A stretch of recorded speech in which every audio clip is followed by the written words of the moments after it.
If you're a podcast host, listen up, this one's for you. My name is Allie Jackson. I'm the host of Finding Mr. Height, a dating and relationship podcast that I've been doing for 4 years now, sharing my positive and practical approach to dating that's built on my own life experience. And I wanted to share another experience that I've had, my secret behind monetizing my show. It's called Red Circle, and I was just telling my colleague about how much I love their platform. With Red Circle, not only am I getting a seamless hosting experience, but I also love the support I receive in ad sales. It's not just typical ad sales either. It's targeted opportunities based on my show and my life. And the platform is super simple. You just set your preferences and Red Circle matches you with sponsors that align with your show. You can vet every opportunity and their platform gives you great analytics. More recently too, my Red Circle team has brought me opportunities outside of my podcast on social media to really augment the podcast partnerships, bring them full circle. I just can't recommend them enough. If you want to give it a try, go to redcircle.com to get your free trial. That's redcircle.com for a free trial. Hello and welcome to IMP's AEW Adventures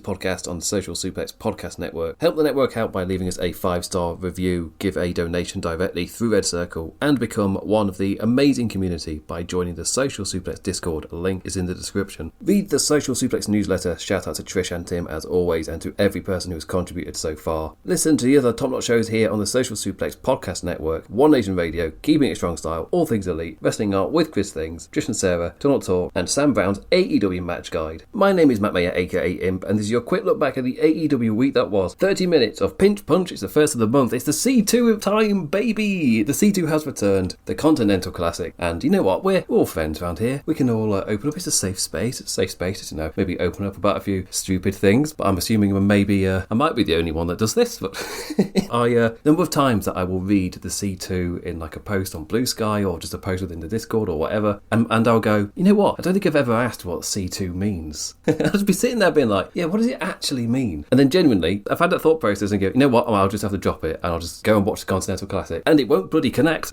It won't connect. It'll be when I have that thought later on. Being like, yeah, but what does it mean?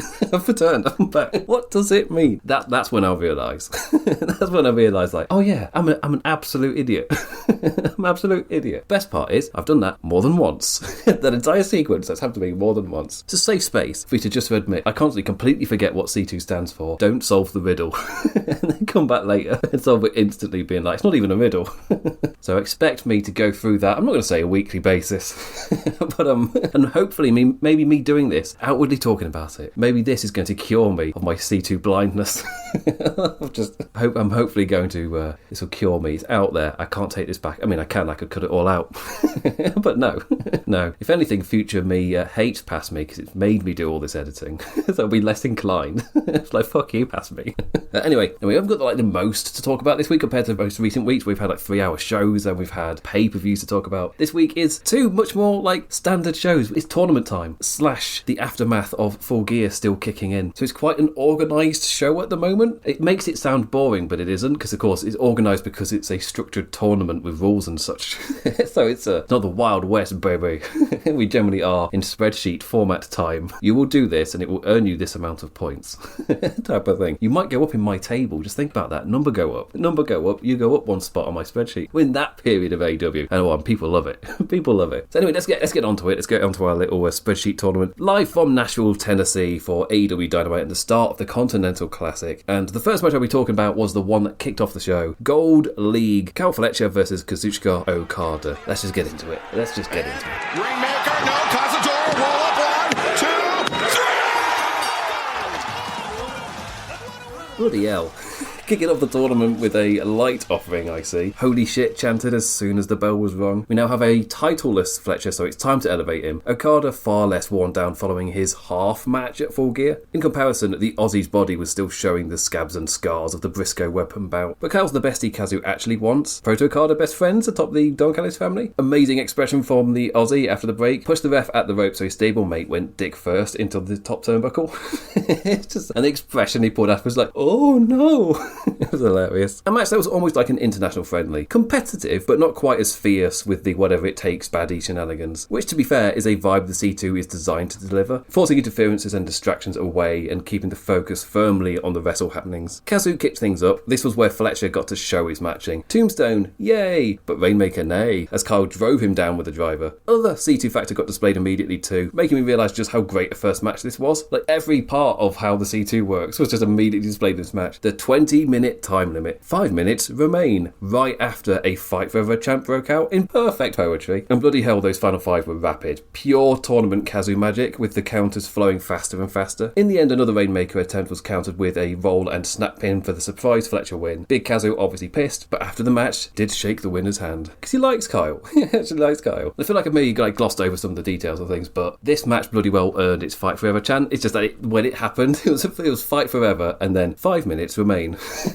Just like, you know what, I like that. But it's really set up the tournament. We got your favourite in Okada, you got your guy who's really going to be stepping up this tournament in Kyle Fletcher. How it works in terms of everybody being banked from ringside, perfectly displayed with this stable just not being there for this stable clash. The time limit nearly gotten to, so immediately get that brought up as well. I thought this was just really well designed as a first match for the tournament. It wasn't just, these are two big names, isn't it interesting that it's a stable mates going together. It just displayed so much for how the tournament works right out the gate, so you don't need Excalibur on commentary going through it all. I mean, Excalibur still had a lot on commentary to go through.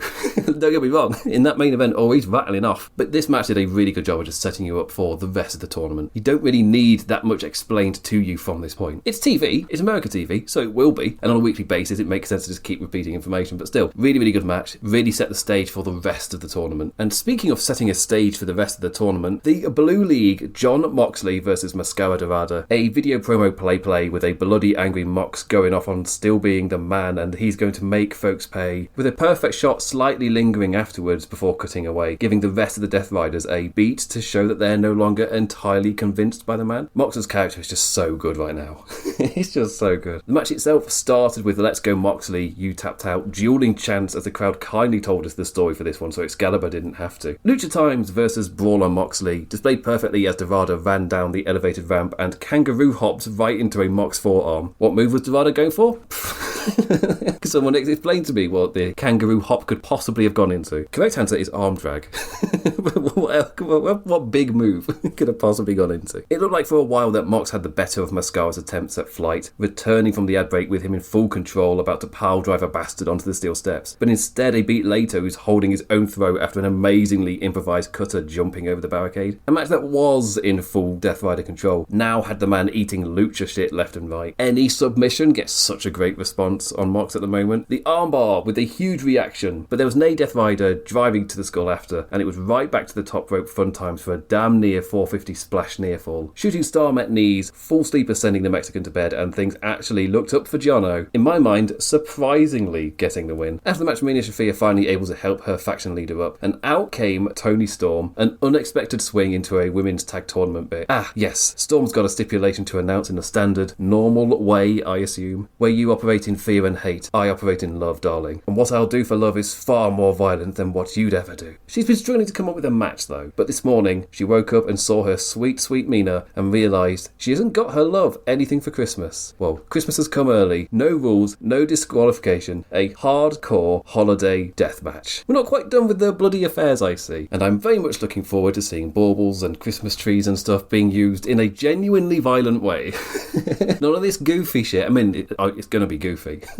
Obviously, you hit someone with a Christmas tree or you pick up baubles and launch them at them. That's goofy. That's probably goofy. But the second Marina Shafir stamps a foot on one and then there's something weird. It's like, you know what?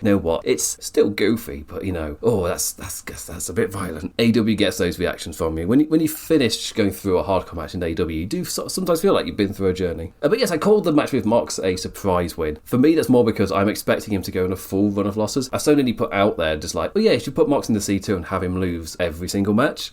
Just have him go on a full losing streak. Just mount that pressure up more and more. I made the comparison to Arnie Slot at Liverpool last week. Really go for it.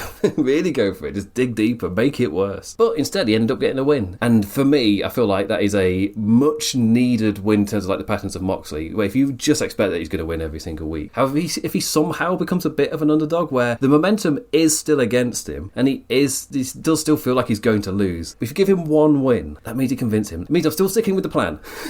In my mind, this is the plan to do, where Moxley just doesn't have a very good C2, but it started off all right here. He's a favourite. He's meant to be a fan favourite, but it doesn't go smoothly from here. And I want him to have an amazing C2 so that we are directly comparing them. And then in my mind, I'm going with Pac over Claudio, but I think that's just because Pac feels like he's had a much stronger singles focus. Whilst Claudio has the singles matches, but it doesn't always come with a lot of character. It's more just look how great a wrestler he is. Pac is getting promos left and right. Claudio's not getting that. Claudio doesn't need them, but he also doesn't get them. Whilst with Pac, he's getting a lot of work done. He's getting a lot of work on his character. Back to the Gold League, Darby Allin versus Kevin Knight. Hello, hey up governor, we've got a wrestle on here. This Kevin Knight lad, he's pretty good, isn't he? He's pretty good. No one dives like Darby, but no one jumps like Kevin Knight. A quick coffin drop instead sent us to ad break with Kevin leaping up to the top rope and dropping the wee man backwards. Mr. Even Stevenson, when we returned, countering and dodging each other before both colliding with the same lariat idea. The elevated ramp, a toy for the duo. Dives dodged, but a Knight DDT hit, unable to drag the fecker and instead vied for the tournament countout victory. All to set up the spot of the match, possibly the spot of the week. A huge leaping lariat diving out the ring, and the camera angle for it made it look fucking awesome. It's like, you just get that feeling, oh, Kevin Knight's the man. He is so good. Coffin drop attempt, DOS interrupted again, this time dangled in the tree, but Rob Van Dam can forget about it, putting the man to shame with the execution of the coast to coast. Jesus Christ, Kevin. I've already complimented you, Kevin Knight. Being greedy at this point. Genuinely felt like that's the best coast to coast I've ever seen. He has that ability. He doesn't just have a high jump. I've seen wrestlers with great jumps before, but he also makes what he's hitting look brutal, and that's what made his coast to coast the best one I felt like I'd seen. When he actually hits Darby on the other side of the ring, it feels like an impactful move that immediately just set Darby up to lose the match. Like, you believe that he is rocked by that. Made it across with ease and made the thing actually look like a painful move to take. He doesn't need a trash can in there just to sell the impact, because he's going to actually hit you. It's going to look awesome. Also, you got the crash test dummy in Darby Allin. UFO splash and Knight with an unexpected win against the Tired Boy. Speaking of sleepy men, the main event for the Gold League, Orange Cassidy versus Claudio Castagnoli. Main event, Orange dancing in a tournament. Hey, this is match 1. Sleepy Cassidy can chill in a later match. This here was the moment to actually try hard from the bell. I said it during the Full Gear review, but Claudio's such a perfect base for the smaller lads to spin around. Orange himself the perfect lad to have Castagnoli act out his uppercut frustration. Spinning DDT, dive through the ropes into a DDT, jumping off the apron for a DDT. Thinking about it, it makes sense that that last one got caught. Yet another DDT attempt, this time jumping off the top rope, met with one stiff AF uppercut, sold like a near-death false finish. Neutralizer Times arguably sets up too perfectly for a beach break counter, hence why it was stopped. Elbow pad off, instead met with a Superman punch. All the setups playing off to no finish. Punch DOS popped up, the pop-up finishing with one more DDT, the snap into the beach break kicked out of, another pop-up rolled through, and the third finally uppercutted into the Swiss victory. Just a lovely little wrestle here. Oh, and by the way, next week it's Death Rider versus Death Rider with Mox versus Claudio. Oh, this is one of the C2 matches that I was the most cold on, but I think it's partly because in the main event slot, to just have a nice wrestle felt weird when I feel like I had enjoyed the other three more, but the other three had really strong character work going into them. This one was just a good match, and AEW always does a job where every single person in these tournaments has some form of arc. They have some form of run or something going into it. So 100% what happens here is not just a match, but compared to the others where it felt like, okay, we're setting things up so clearly, there's character work going into it already. With Orange Cassidy and Claudio, it kind of feels like what is going to happen in the tournament will then create their kind of arc for it. Whilst you've got lots of other people entering with it, they're the most middle of the pack, I'd say, going into this tournament. You've got your main characters, you've got your main arcs, you've got Okada, you've got Takeshi, you've got what's going to happen with Mox and with Pac. Claudio and Orange just kind of slot in the middle somewhere. They're not going to be picking up super amount of losses, so they're going to be relatively strong. They're going to have some form of arc which makes them look good, but they're not going to be at the top winning. So they're going to end up somewhere in the middle. Possibly Orange finishes way higher than what I'm talking about here, but neither of them feel like the main characters. So here, those two in the main event, it happens in the G1 as well, where you'll have the other matches on the card you're way more into than the main event happens, and it's like, well, they're not going to main event the other shows. So sure, why not? Why not give Goto the Coconut Hall main event? Why not? That's a comment that made way more sense back in like 2018-19 in a white hot New Japan for wrestling and then Goto main events. I can't remember who against, compared to now where obviously he won the title.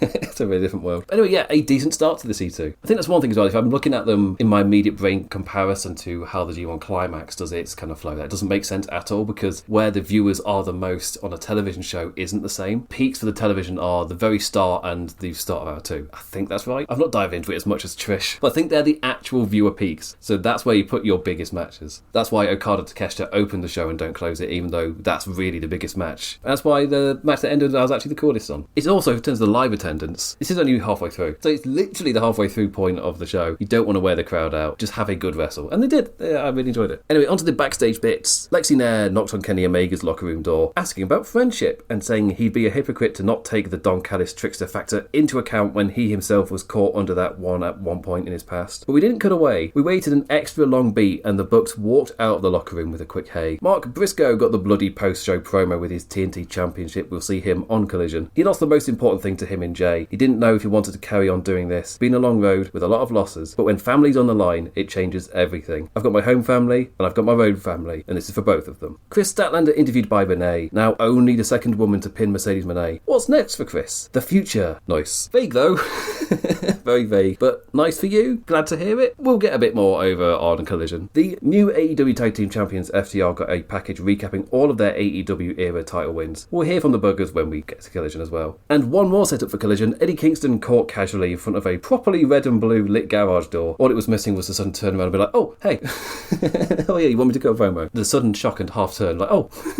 Double take. He doesn't want to talk about Hook, but he'll happily beat up Shibata on this Thanksgiving Collision. And we'll get to that in a bit. But first, we've got two more segments here on the show. The Women's Tag Team Tournament semi-final and the new AEW World Champion bit. So first, the Women's Tag Team Tournament semi-final, Sisters of Sin versus Babes of Wrath. An absolutely perfect, utter contrast of humans. Just look at these two teams and I'm just like, yes, this is perfect wrestling. The Spooky Gals did a good job of cutting Harley off on Willow. Like, look at that, a flow I'm able to enjoy now that I'm not watching WWE do this structure for literally every single tag match they do. That's not hyperbole, by the way. Ever wonder why WWE fans don't like tag team wrestling? That's why. They are literally all the same. If they have multiple tag matches on a show, you will make the noise of, oh, not another one. Because they're all the same, and you'll get bored during it whilst the heels are trying to get all the heat and you're just waiting for the hot tag to happen so the finish can go. Not in AEW though. Willow got the hot tag, burst for a bit, but her good bud was so worn down that she also ended up 2-on-1 and got her ass beat for a tad. Willow eventually powered up in timing toe with Cameron's recovery for happy tag times. Julie Hart went for the moonsault, landed on her feet, looked like she shouldn't have, and did a funky little drop onto Harley, like woof, woof. Woof, woof, woof. I'm very much of the opinion that this is an athletic performance and sometimes shit just doesn't work. Sometimes something just doesn't quite go right. It happens. Doesn't stop it looking rough though.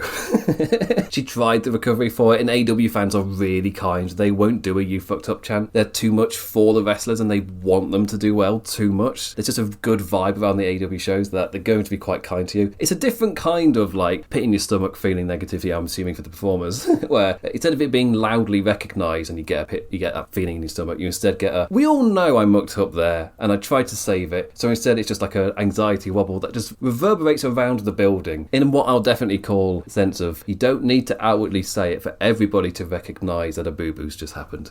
It's very evident. You could sense it in the building and be like, that's a shame. But in the end, Cameron was all alone in the ring. A blind tag from Willow caught the baddies off guard and the wind snapped in that quickly. One Spooky Gal sent away, the other hit with the Babe Bomb. Harley and Willow make the final. I think this Women's Tag Team Tournament is quite easy to see the through route to the final, but the result of the final itself isn't as clear. When I saw the brackets, I was singing for, oh yeah, you can have the blood and gut stuff, create people's losses and things with the whole Sisters of Sin angles and whatever. Like Monet and Athena almost causing their own loss. There is that stuff at play. But it does mean the first round was nowhere near as exciting as I kind of wanted it to be. And the slots it got on the show were never really like, this is us putting peak investment in this tournament type of card structure. And you somewhat get a similar feeling here with the C2 getting the focus, with Samoa Joe getting the focus. So arguably this is the segment on the show with the least gravitas to it. My only hope is when we actually have the final that it gets a huge staging. It gets a bit more gravitas put towards it rather than, I don't know, a slot before the main event or something.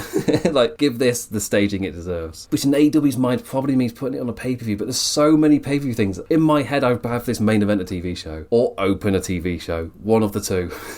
One of the two. Wouldn't have this put on an already crammed AEW pay-per-view card. It can go elsewhere. I think we all know how Tony thinks. This is going on the card. It screams it. Like, no, do it at Winter is Coming or something. You don't have to. And finally, the new AEW World Champion, Samoa Joe and the Ops. Before he could say anything, we cut to the parking lot and Swerve stepped out of a car with a shiny chain, an even shinier staple gun. An organised display of toughness, though, as hangers strode in from stage left with a chain of his own. Cut back to the ring and Joe was going off on the crowd, telling them to show respect as he's someone who matches Sun Tzu. Shibata to the back simply fetched Hook to the front. A moment for the kid to explain himself. Hey Joe, you were right. These rednecks are too dumb to realise they're looking at the greatest second generation this business has ever seen. Whose house? Oh, I can say that posher.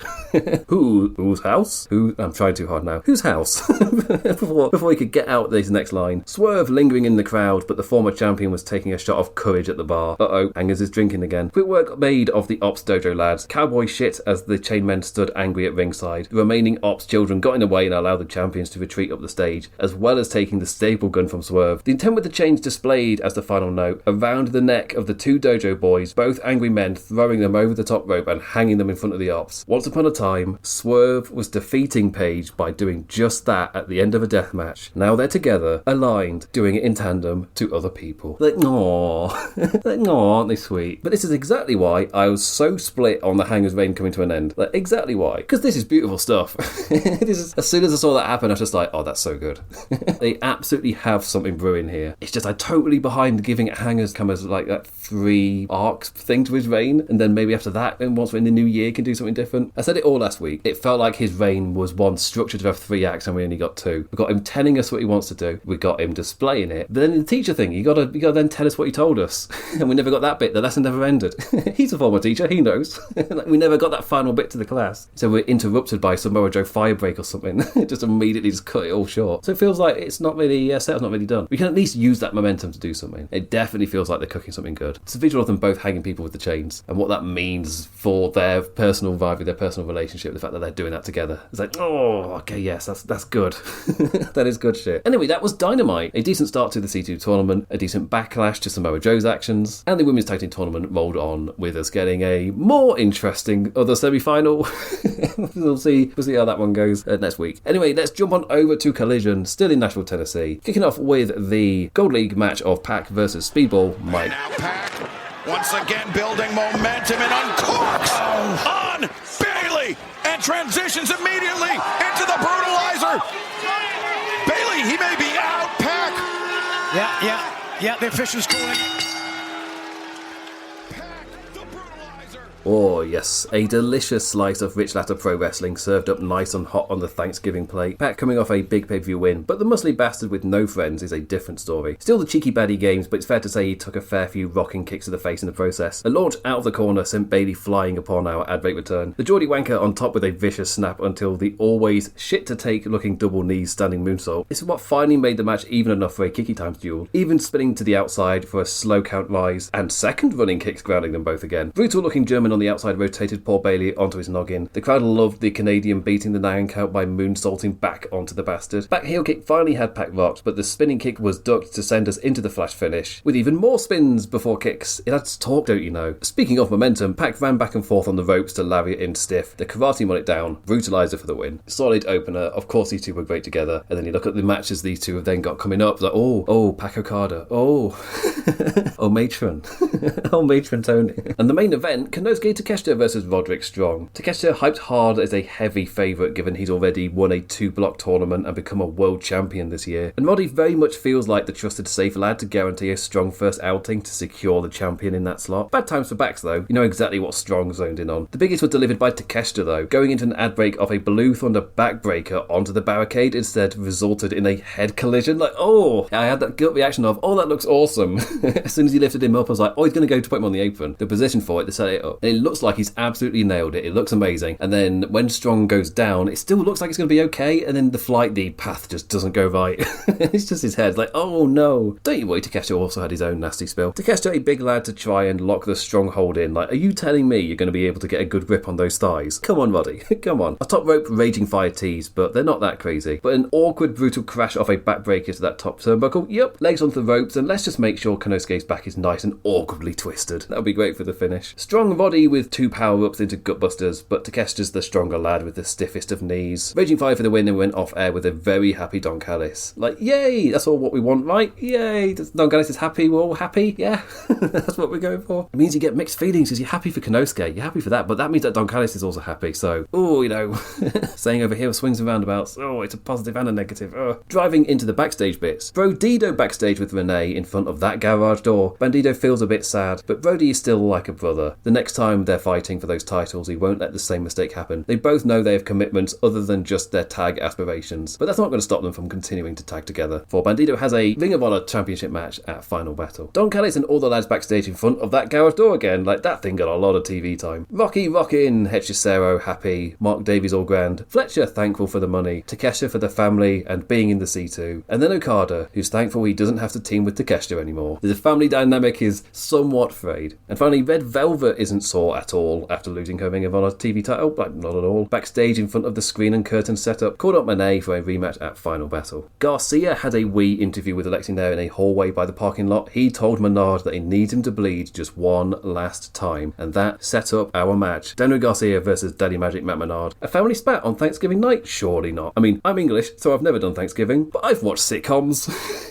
I've watched sitcoms. They always end in arguments on sitcoms. Basically means it's just confirmed as something that actually happens, right? Daddy Magic stepped up for Garcia and was always there, even through the kids' difficult times. And yes, we got some lovely Thanksgiving blood. Papa Mox may have just been on commentary, but you can bet if he's out there and can't bleed, somebody else will. Menard just beat the count and called the boy a piece of shit before collapsing at the feet, raising the fists and doing the dance before rolling him up, but the embarrassment didn't result in a pinfall, and just straight into open fists and strikes they went. Running kick downed Menard, and a choke had him just unable to reach the ropes. Watson commentary was going on about how Garcia is a professional now, and just showed that Menard's an amateur. After that wee celebration, with everything all nicely set up, Mark Briscoe strolled on out with his new TNT Championship in one hand and a microphone in the other. Briscoe thanked Garcia for making his job easy in sussing out his first opponent he'll be making his first defense against, compared devouring his Thanksgiving plate to devouring Garcia's ass. Wrestling's not gay or anything.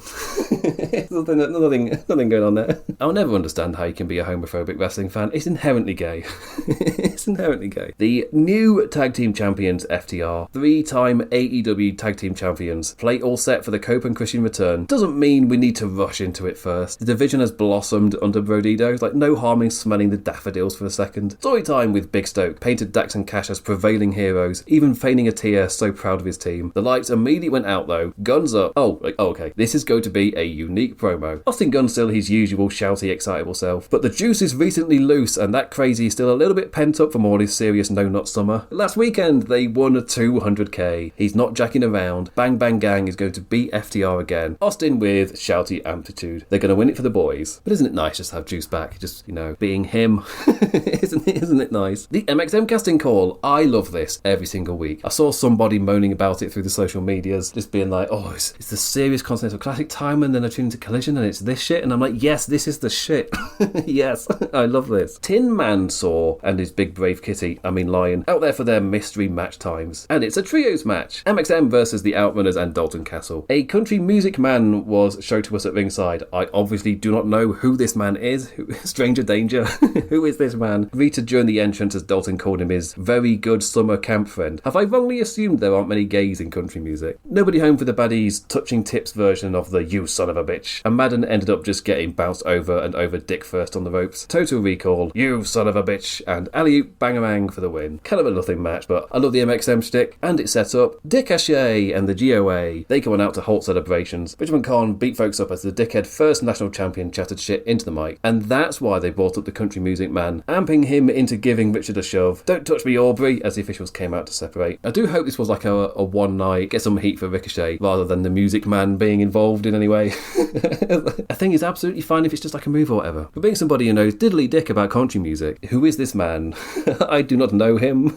Safe distance, who are you? Kazuchika Shibata versus Eddie Kingston. Oh, hello. Look at this coming on over here on our Thanksgiving night. The exact choppy, kicky, strikey, suplexy show of strength you were expecting from these two. You know what you're getting. Yeah, it was good. Just not a lot to comment on, because it's exactly what you thought it would be. Spinning back fist for the win, and then Eddie grabbed the mic to semi-shoot. More than one bleep. In fact, I stopped counting at 5, as he talked about being genuine and loving pro wrestling. One of them was fuck Twitter though, so totally worth it. You can see the corrupting Joe's doing with Hook. It got him all amped up, hyping himself into giving a passionate plea to the new AEW champion to give him a shot at Winter is Coming. And later, the match got confirmed. And finally, Tekla versus Tay Melo. Blood in me eyes, it's me, Tekla. I saw this and was certain happy times were not on the card for Tay. A tad of judo flow allowed with a slap of the leg and a weak kick to the Austrian lady. But in short time, the Brazilian was taken to suplex on the elevated ramp as the ad break led on, and I was like, okay, yeah. When we return, maybe she'll have a burst, but it's going to be all Tekla. I was incorrect. Tay with amped up strikes after, but all it took was one stiff elbow and the spider trapped her. Upside down spider walk, but Tay's lengthy, groggy state was faked so she could pump kick a woman. And a gut-style pile driver. Melo with far more strong offense than I expected. Kicks weakened her running ability though, and a quick spear had Melo in trouble. A stomp for the win. Then the Sisters of Sin all came out to baddie stompy stomp after. Jamie Hayter with the save in a patchwork coat. Chris Statlander was the final lass for the even numbers odds. So what's next for Chris Statlander? It looks like Tekla. That little singles match was kind of semi-set up in that four-way way back when. They've kept Tekla nicely bubbling, like she was busy with blood and guts. She was busy in a fatal four-way. They've not had the focus of Chris Statlander versus Tekla properly. It feels like we could actually go somewhere here. And maybe even nicely sets up Chris Statlander versus Jamie Hayter. It just really nicely feels like it might even set up this next little pattern of matches. But anyway, that was Collision. A very Collision-feeling show. I feel like the C2 really helps give Collision that structure and purpose, where sometimes you got the people coming out for their matches. I still enjoy the show, and I normally leave a Collision excited to watch Dynamite. But I felt like having the C2 there gave this show a much stronger purpose than it normally has, which is all a good thing. So yes, a decent start to the C2 this year. I've not been absolutely blown away by anything, but there's a lot of positives with the C2 with what they set up here. And of course, Okada Fletcher is the match to watch. Of course, that's the match of the week. Do you need me to say it? Of course it is. Did really enjoy Roddy versus Takeshita as well. And of course, Pac versus Bayley was, called it Rich Latta Pro Wrestling. It's 100% in that style. But that does bring me to the end of a much more tame week. I don't really feel like I've got like a big thing to go off on, really. A decent start to the tournament, and we'll be continuing through it from next week as well. We've got Winter is Coming, rolling on. We've got World's End as well. So we've got things we're going to be bubbling towards. I think World's End is like the 27th. And as that's on Christmas week, I already know that I'm not going to be watching that Dynamite because it's on Christmas Day. That is not a good period for me. I see family. I do things. I am very busy Christmas week. But I will make an effort to make sure I definitely am there for World's End and get that watched and get the thing out. But yes, anyway, thank you for listening, liking, engaging in any form, any manner. Always appreciated. Never take it for granted. What did you think of the start of the C2? Am I the only one that just keeps forgetting what C2 means? And then the next time I ask the question, I immediately answer it because it's blatant. Is that just a me problem? Do I need to write it down, just have it on my desktop so C2 means Continental Classic, you div? I just need it there. So anyway, I bid you adieu and I say to our thank you much, Lee. See you next week for the continuation of the C2. Goodbye, lovelies. Bye. If you're a podcast host, listen up, this one's for you. My name is Allie Jackson. I'm the host of Finding Mr. Height, a dating and relationship podcast that I've been doing for 4 years now, sharing my positive and practical approach to dating that's built on my own life experience. And I wanted to share another experience that I've had, my secret behind monetizing my show. It's called Red Circle, and I was just telling my colleague about how much I love their platform. With Red Circle, not only am I getting a seamless hosting experience, but I also love the support I receive in ad sales. It's not just typical ad sales either. It's targeted opportunities based on my show and my life. And the platform is super simple. You just set your preferences and Red Circle matches you with sponsors that align with your show. You can vet every opportunity and their platform gives you great analytics. More recently too, my Red Circle team has brought me opportunities outside of my podcast on social media to really augment the podcast partnerships, bring them full circle. I just can't recommend them enough. If you want to give it a try, go to redcircle.com to get your free trial. That's redcircle.com for a free trial.